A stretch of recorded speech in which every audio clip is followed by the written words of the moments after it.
नमस्कार दोस्तों, हिंदी साहित्य यूट्यूब चैनल पर आपका स्वागत है। आज हम महत्वपूर्ण क्लास 3 हिंदी व्याकरण की इम्पोर्टेंट एमसीक्यू करने जा रहे हैं। इसमें महत्वपूर्ण कंटेंट के अनुसार ही महत्वपूर्ण प्रश्न इसमें डाले गए हैं जो कि आपके सामने है। क्लास में अंत तक जुड़े रहें। इसमें महत्वपूर्ण प्रश्न देखें। क्वेश्चन संख्या 1। क्वेश्चन में हम इसमें हिंदी में लगने वाले कौन कौन से चिन्ह हैं, हिंदी के बीच में आने वाले चिन्हों का हमें इसमें जानेंगे। क्वेश्चन नंबर 1, हंस पद का चिन्ह कौन सा है? हंस पद का चिन्ह कौन सा है? आंसर क्या रहेगा? आंसर रहेगा डी। हंस पद का चिन्ह ये होता है। ओके, ऐसे हंस पद का चिन्ह होता है। ठीक है, अगला प्रश्न देखें। इसमें इनमें उद्धरण का चिन्ह कौन सा है? उद्धरण का चिन्ह कौन सा माना जाता है? आंसर क्या रहेगा? अलग अलग दिए हुए हैं आपके सामने, ये देख सकते हैं। अलग अलग इसमें दिया। आंसर क्या रहेगा? उद्धरण चिन्ह पहचान जरूरी है। तो उद्धरण चिन्ह कौन सा होगा? तो आंसर देखें। आंसर क्या रहेगा? आंसर रहेगा से। ओके, आंसर रहेगा से।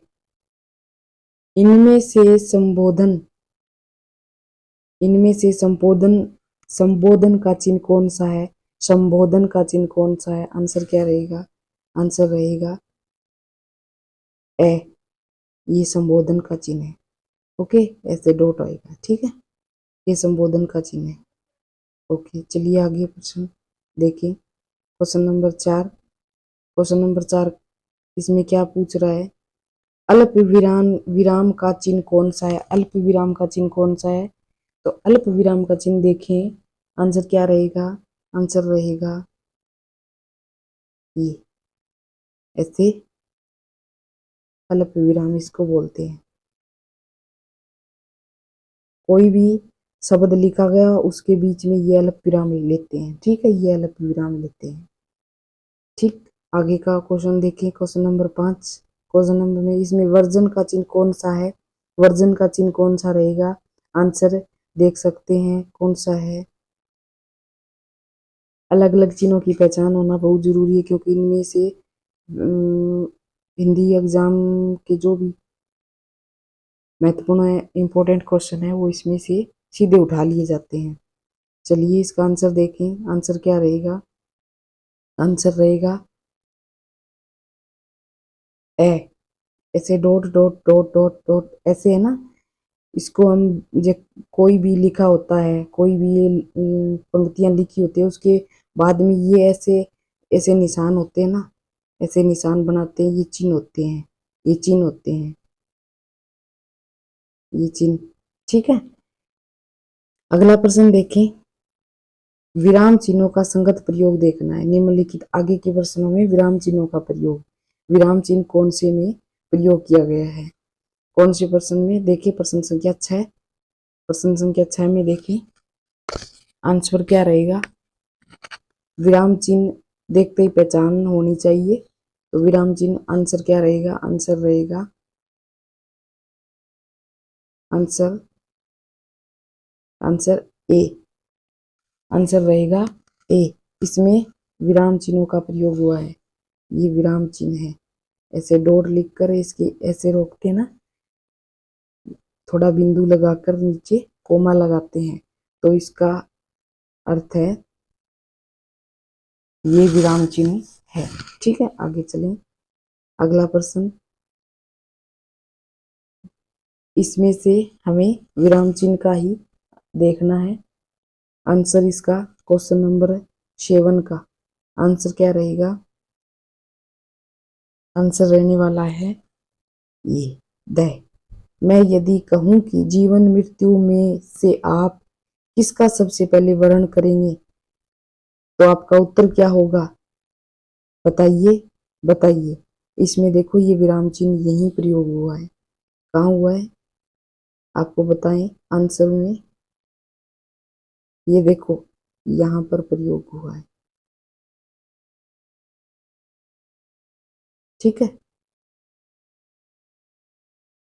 चलिए अगला प्रश्न।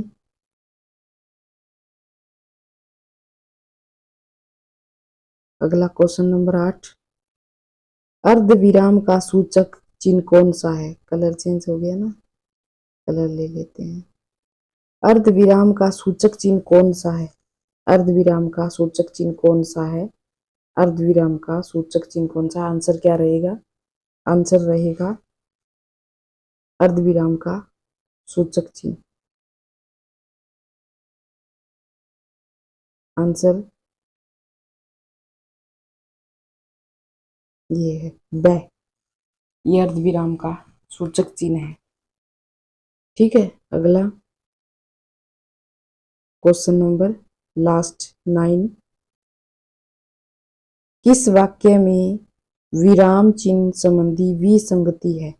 विसंगति किस वाक्य में, ये देखने हैं।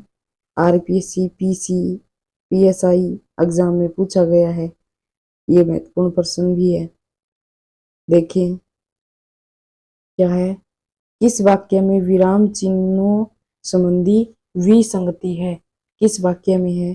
तो आंसर देखें, आंसर ए रहने वाला है। सूर्यकांत त्रिपाठी निराला छायावाद के प्रमुख कवि थे। इसमें विराम चिन्हों का नहीं, सही प्रयोग नहीं हुआ है, विसंगति है। ठीक है, ठीक है, आज की क्लास में बस इतना ही। धन्यवाद। और इस चैनल पर नए हैं तो चैनल को लाइक, शेयर एंड सब्सक्राइब करें। और इसमें आने वाली कुछ क्लासें हैं जो कंटेंट करवाया जाएगा, बहुत ही महत्वपूर्ण है। उसके आगे जो क्लासें होने वाली हैं और भी ज़्यादा इम्पोर्टेंट क्वेश्चन आधारित होने वाली है। हिंदी व्याकरण का पूरा कंटेंट इस चैनल के माध्यम से आपको करवाया जाएगा। प्रैक्टिस सेट है, प्रैक्टिस सेट के आधारित क्वेश्चन होंगे, क्योंकि कंटेंट पढ़ने के बाद में हमारी प्रैक्टिस अधूरी रह जाती है। कंटेंट तो हम कर लेते हैं लेकिन प्रैक्टिस कोई नहीं करता। ये सिर्फ प्रैक्टिस से ही आएगा। एग्जाम निकालना है तो जो कि तो आपको सामने ये क्वेश्चन दिखाई दे रहे हैं, ऐसे ही प्रश्न एग्जाम में दिखेंगे, ये हमारा वादा है। क्योंकि प्रैक्टिस ही मेन हमारा मकसद है। बिना प्रैक्टिस के हम कुछ नहीं कर सकते। ये क्लास इसीलिए शुरू की गई है क्योंकि इसमें बहुत से ज़्यादा छात्रों एंड छात्राओं के प्रैक्टिस रह जाती है। और कोई गृहिणी महिलाएं हैं, कोई मतलब इतना समय नहीं मिल पाता है, वो यूट्यूब से हम इन महत्वपूर्ण क्लासों को ऑन करके रख लेंगे तो ये इसका कंटेंट पूरा हो जाएगा, प्रैक्टिस पूरी हो जाएगी। क्योंकि सुनने माध्यम से ही हमें बहुत कुछ याद रहता है। ठीक है, आज के लिए बस इतना ही। धन्यवाद। चलिए अगली कक्षा में मिलते हैं।